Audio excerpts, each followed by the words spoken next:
Birinchi xonim qizi Saida Mirziyoyeva bilan Parijga bordi. Assalomu alaykum aziz muxlis. Agarda bizning kanalimizda mehmon bo'lsangiz, bizga obuna bo'lishni unutmang. O'zbekiston birinchi xonimi Ziroat Mirziyoyeva to'ng'ich qizi prezident yordamchisi Saida Mirziyoyeva bilan Parijga bordi. Buni Saida Mirziyoyeva ijtimoiy tarmoqda e'lon qilgan suratlar tasdiqladi.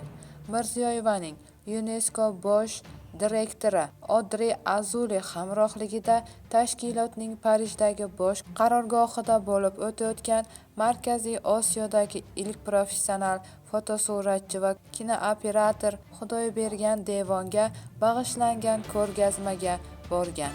O'zbekiston Madaniyat va san'atni rivojlantirish jamg'armasi tomonidan tashkil etilgan mazkur ko'rgazmada 34 ta fotosurat namoyish etilmoqda. Ko'rgazma 4-aprelga qadar bo'lib o'tadi. Uning aytishicha, parijliklar ulkan arxivning bir qismi bo'lgan ushbu fotokolleksiyadagi ko'plab suratlarning ilk tomoshabiniga aylanishdi.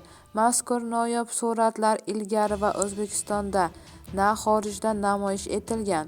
Ularga o'tmishning betakror lahzalari, Xorazmning kundalik hayoti, urf-odatlari, me'morchiligi va odam turmushi aks etgan. Shuningdek, UNESCOning Parijdagi bosh qarorgohida O'zbekiston Respublikasi hukumati va UNESCO o'rtasidagi kelishuv imzolanishiga bag'ishlangan tantanali marosim bo'lib o'tdi.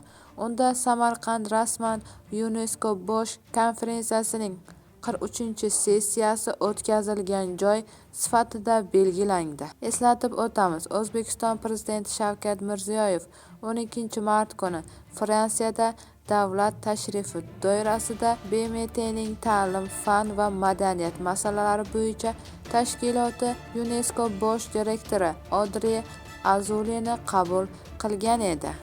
Bu xabarni barcha yaqinlarimizga jo'natib qo'yamiz hamda videomiz ostida bir dona like tugmasini bosishni unutmaymiz.